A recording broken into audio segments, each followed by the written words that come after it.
really want to know why? I'll tell you why. I'll tell you why, because of why men choose not to be here versus why women choose not to be. People like this really shouldn't be therapists at all. But I'm going to expose a little secret that therapists like this don't want to tell you, and it's a psychological difference between men and women. There was an experiment that you've probably heard about if you've been on TikTok a while, where babies were separated from their parents, and there was an obstacle placed in front of them. In order to get to their parents, boys would try to climb over the obstacle, knock it down, or try to get around it some way. Little girls, on the other hand, would just sit and cry. Those who did this experiment concluded that boys and men in general instinctively have a problem-solving mindset. Girls and women, on the other hand, want to be heard. And therapists like this use this psychological distinction between the two for their own profit. It's a lot easier for therapists to deal with women because all they have to do is baby them and validate their egos, validate their emotions, tell them what they want to hear. Men will actually work and try to fix the problem. They actually want to find a solution. But let's see what this guy has to say. Here, you want to know why most men decide not to be here anymore? You really want to get down to the nitty-gritty? It's because they feel they're a threat. By the way, he didn't provide any evidence to support his claim. He just gave one anecdotal example from one male client. That's not a trend. It's not a source. It's not a study. It's not a statistic. But you know what is a stat that has been repeated multiple times? 1 out of 3 men who take their own life do so as the result of child custody battles, divorce, breakups. Not too long ago, Jason David Frank, the Green Ranger that many millennials grew up with and idolized, took his own life after going through a nasty divorce with his wife and after having an argument with his wife on the phone.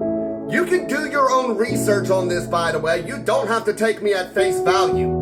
I just thought I should give one anecdotal example that's actually a rather famous example since his only evidence was an equally anecdotal example. I'm not going to say anybody's name right now out of honor and respect for people that are still related to the person. But I had a client who came in and he would keep confessing the things that he had done, and he was going through a lot of guilt. And he had done some terrible things and he wanted to do it. And we tried, I've sent him over to psychiatrists to get medication to suppress it. And he continued to come to me for talk therapy, and I was doing everything that I could. Not because I cared about him as much as I cared about protecting people. And ultimately he did join this rate of people who are no longer with us. And you want to know what the note said? He was kind enough to leave a note. I cannot live with the guilt anymore.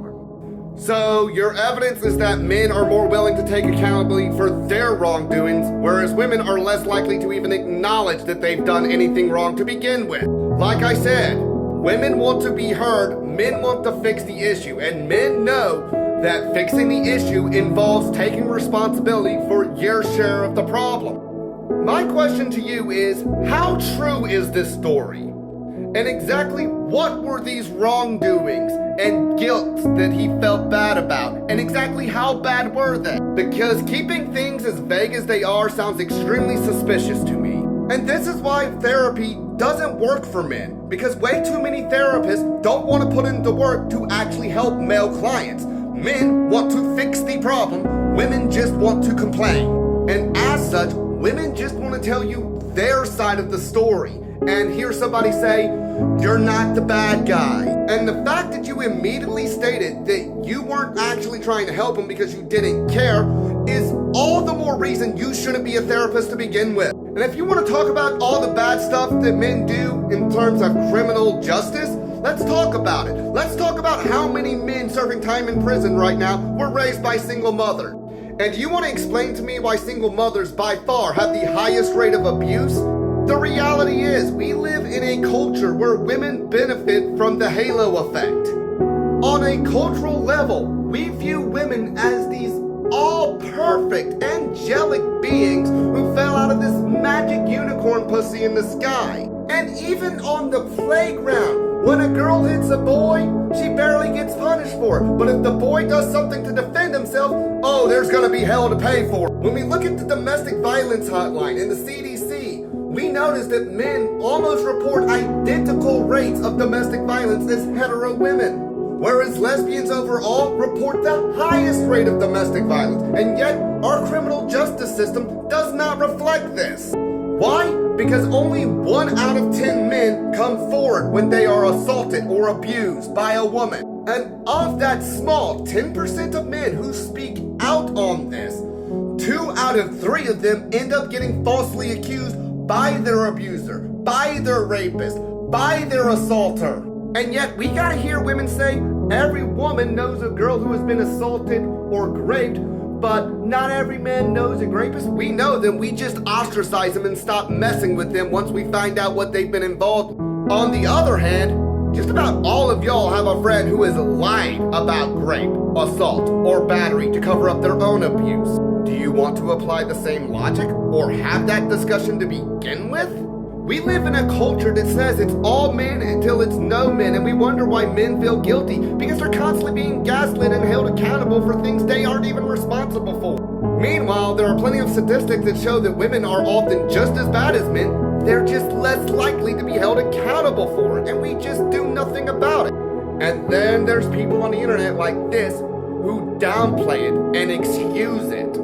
At the end of the day, not all women are angels and not all men are devils. Only a small percentage of men are guilty of all these violent crimes that you're holding the general male population accountable for. And truth be told, there are likely just as much, if not more, women doing the exact same thing who are constantly getting away with it. But hey, things are gonna change eventually. Because the reality is, while people keep saying that younger generations are becoming more and more progressive, the fact of the matter is this constant mistreatment of men has caused younger men to go headlong into conservatism. And they are going to vote for policies that benefit them regardless of how women feel.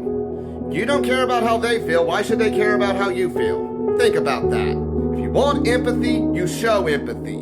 Whether you like it or not, things are going to change one way or another.